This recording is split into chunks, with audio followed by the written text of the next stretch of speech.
नमस्कार दोस्तों। आज दुनिया की मैक्सिमम कंट्रीज के पास जो अपना एक कॉन्स्टिट्यूशन है और उसी कॉन्स्टिट्यूशन के अकॉर्डिंग जो वहां का सिस्टम चलाया जाता है। भारत के अंदर भी जो है हर साल 26 नवंबर को जो है कॉन्स्टिट्यूशन डे सेलिब्रेट किया जाता है, क्योंकि उस टाइम भारत के अंदर जो है 26 नवंबर 1949 को जो है कॉन्स्टिट्यूशन बनकर तैयार हो गया था और 26 जनवरी को रिपब्लिक डे मनाया जाता है, क्योंकि 26 जनवरी 1950 को जो है इंडियन कॉन्स्टिट्यूशन लागू किया गया था। 2 वर्ष 11 महीने और 18 दिन इस टाइम पीरियड के अंदर जो है भारतीय संविधान बनकर तैयार हो गया था। पर जो इसकी बैकग्राउंड हिस्ट्री है वो काफी बड़ी हिस्ट्री है, क्योंकि भारत के अंदर जो है अंग्रेजों का शासन होता था और अंग्रेज ब्रिटिश पार्लियामेंट के अंदर जो है यहाँ के लिए रूल रेगुलेशन बनाते थे और भारत में जो इम्प्लीमेंट किए जाते थे। यहाँ का कोई एक कॉन्स्टिट्यूशन नहीं था जिसके अकॉर्डिंग जो यहाँ का सिस्टम चलाया जाए। तो इसकी बैकग्राउंड की हिस्ट्री जानने की भारत के अंदर जो है कॉन्स्टिट्यूशन के लिए क्या स्ट्रगल रहा है, आज के इस वीडियो में इस टॉपिक को थोड़ा गहराई से समझेंगे। मेरा नाम है धनराज, दी अवेयरनेस में आपका स्वागत है। भारत के अंदर जो है वो संविधान सभा की डिमांड है वो सबसे पहले एम.एन. रॉय ने की थी, जो एक कम्युनिस्ट नेता थे।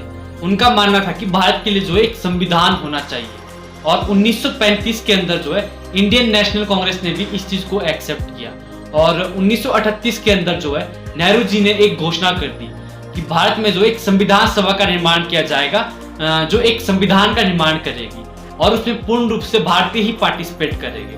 और 1939 के अंदर क्या होता है कि वर्ल्ड वॉर 2 स्टार्ट हो जाती है और जिसमें हिटलर को थोड़ी बहुत स्टार्टिंग में ही वो कामयाबी मिल जाती है और अंग्रेज इस चीज से काफी डर जाते हैं और उन्हें यह भी लगने लगा था कि जो वर्ल्ड वॉर 2 में वो भारतीय पार्टिसिपेट नहीं कर रहे।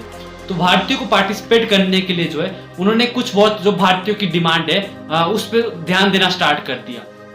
और 1940 के अंदर जो है जो भारत के वॉइसरॉय थे लॉर्ड लिलिथ, उन्होंने जो है अगस्त के अंदर एक घोषणा कर दी जिसे अगस्त प्रस्ताव के नाम से भी जाना जाता है। उसमें जो है उन्होंने घोषणा की थी कि भारत को जो डोमिनियन स्टेटस दिया जाएगा और साथ ही जो है जो वायसराय की जो कार्यकारिणी जो आपकी सभा थी उसको भी थोड़ा एक्सपेंड किया जाएगा, उसमें भारतीयों को जो है पार्टिसिपेट करवाया जाएगा और जो संविधान सभा का भी एक जो निर्माण किया जाएगा। तो उसमें जो है डोमिनियन स्टेटस की मांग की गई थी, तो इंडियन नेशनल कांग्रेस ने इस चीज को एक्सेप्ट नहीं किया, क्योंकि अब उनका मानना था कि जो भारतीयों को पूर्ण रूप से जो है इंडिपेंडेंस दी जानी चाहिए। और उसमें मुस्लिम लीग ने भी इस चीज को एक्सेप्ट नहीं किया, क्योंकि उनका भी मानना था कि एक जो है उनके लिए एक अलग से पाकिस्तान की जो है घोषणा की जानी चाहिए थी, पर उस चीज को अंग्रेजों ने एक्सेप्ट नहीं किया। तो जो अगस्त प्रस्ताव है उसको ठुकरा दिया गया। 1932 आते आते क्या होता है कि वर्ल्ड वॉर 2 के टाइम जापान जो साउथ एशिया की कंट्रीज है, मैक्सिमम कंट्रीज पे जो अपना कब्जा बना लेता है, उन पे अटैक करता है और अंग्रेजों को यह भी डर था कि अब जो जापान है वो इंडिया पे अटैक करेगा। तो जो आपके जो फ्रेंडली नेशन थे उन्होंने भी जो है ब्रिटेन पे दबाव बनाया कि वो भारतीयों का सहयोग ले। फ्रेंडली नेशन आपका यूएसए, रशिया और चाइना। और फिर अंग्रेजों ने क्या किया कि 1932 के अंदर जो है वो फिर से भारत में एक क्रिप्स मिशन भेजा और उन्हें फिर से वही प्रस्ताव के अंदर फिर से वही डिमांड रखी कि वो आपका वर्ल्ड वॉर 2 के बाद जो है भारत को जो डोमिनियन स्टेटस देंगे और आपका संविधान सभा का निर्माण किया जाएगा और एक संविधान बनाया जाएगा। पर फिर से जो है मुस्लिम लीग ने और इंडियन नेशनल कांग्रेस ने इस चीज को फिर से जो है रिजेक्ट कर दिया, क्योंकि इसमें डोमिनियन स्टेटस की मांग फिर से कही गई थी, तो इस चीज को उन्होंने रिजेक्ट कर दिया। फाइनली 1945 में वो वर्ल्ड वॉर 2 समाप्त हो जाती है। तब तक जो है ब्रिटेन की हालत काफी खराब हो जाती है और वो भारत में शासन करने लायक स्थिति उसकी नहीं होती है। और 1946 के अंदर है 24 मार्च 1946 को है वो भारत में जो एक कैबिनेट मिशन भेज दी जाती है और उसमें जो है वो अंग्रेजों ने इंडियन नेशनल कांग्रेस को और मुस्लिम लीग को भी काफी हद तक जो सहमत कर दिया। और जो कैबिनेट मिशन ने जो भारत के लिए संविधान सभा के लिए जो सीट्स डिसाइड की थी वो टोटल सीट्स 389 सीट्स थी। उसमें से 296 सीट ब्रिटिश भारत के लिए थी और 93 सीट्स जो है वो देशी रियासत के लिए डिसाइड की हुई थी, क्योंकि उस टाइम कुछ देशी रियासतें होती थी जो मतलब डायरेक्ट जो ब्रिटिश रूल के अंडर नहीं आती थी। और फाइनली जो जुलाई अगस्त के अंदर है वो संविधान सभा के लिए इलेक्शन होते हैं। 10 लाख पॉपुलेशन में जो एक सीट डिवाइड की जाती है और उसके लिए जो इलेक्शन होते हैं उसमें से जो 296 सीट्स है जो ब्रिटिश भारत के लिए डिसाइड की गई थी, उसमें से 208 जो कांग्रेस को मिलती है और 73 है वो मुस्लिम लीग को मिलती है। फाइनली जो है वो 9 दिसंबर 1946 को है वो संविधान सभा की जो पहली बैठक होती है और उसमें जो है मुस्लिम लीग है वो सभा से अपना बहिष्कार करती है और अलग पाकिस्तान की डिमांड करती है, जिसके कारण जो इसमें 211 सदस्य पार्टिसिपेट कर पाते हैं। और फ्रांस के तर्ज पर जो है इस सभा का भी जो है वो सबसे वरिष्ठ व्यक्ति डॉक्टर सच्चिदानंद सिन्हा उस टाइम सबसे वरिष्ठ व्यक्ति थे, उनको जो है सभा का अध्यक्ष चुना गया और बाद में जो है वो डॉक्टर राजेंद्र प्रसाद को है सभा का जो है परमानेंट अध्यक्ष चुना गया और 2 अन्य उपाध्यक्ष चुने गए। और 13 दिसंबर 1946 को है वो संविधान सभा की फिर से बैठक होती है और पंडित जवाहरलाल नेहरू जो है वो सभा में जो है एक उद्देश्य प्रस्ताव जो है वो पेश करते हैं। इस उद्देश्य प्रस्ताव में जो संविधान का मोटे तौर पे एक स्ट्रक्चर बनाया गया था कि जो भारतीय संविधान है वो किस प्रकार का संविधान होगा। मैं इसमें थोड़ा डिटेल में तो नहीं जाऊंगा क्योंकि ये फिर बहुत लंबा टॉपिक हो जाएगा।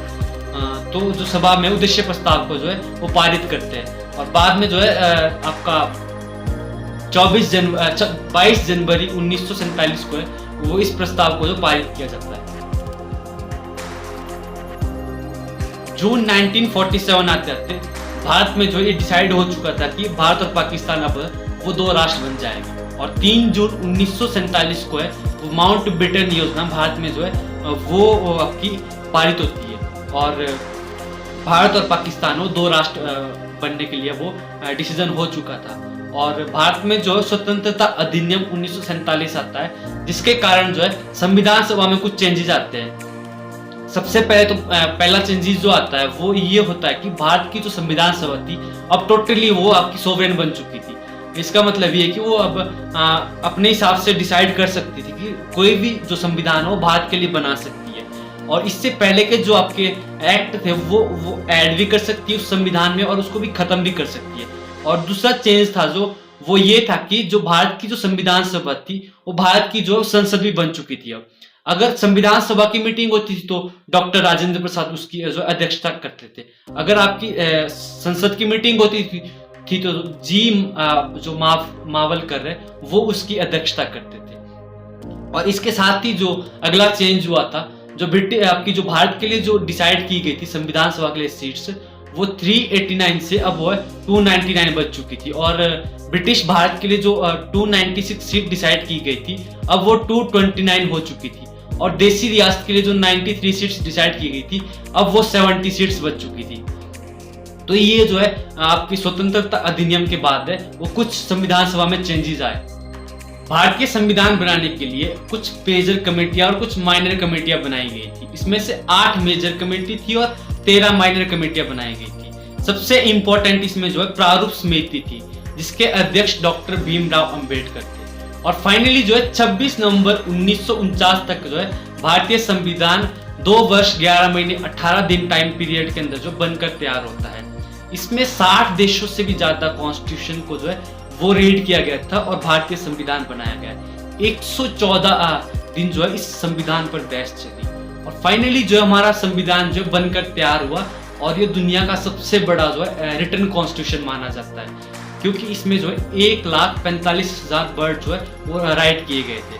और जब भारतीय संविधान बनकर तैयार हुआ तो उस वक्त 395 जो है इसमें टोटल आर्टिकल थे जो अब 470 हो चुके हैं और 22 जो है टोटल पार्ट थे और अब जो है 25 पार्ट हो चुके हैं और 8 जो है इसकी जो शेड्यूल थी अब वो 12 हो चुकी है। तो इस टाइम पीरियड के अंदर जो भारत का संविधान बनकर तैयार हुआ और 26 जनवरी 1950 को जो भारत का संविधान देश का सबसे बड़ा विधान माना जाता है जो वो है लागू हुआ। तो उम्मीद करता हूँ कि आपको यह वीडियो इंफॉर्मेटिव लगी हुई। अगर आपको ये वीडियो अच्छी लगी तो वीडियो को लाइक कीजिए, शेयर कीजिए, साथ ही इस चैनल को भी सब्सक्राइब कीजिए। Thank you.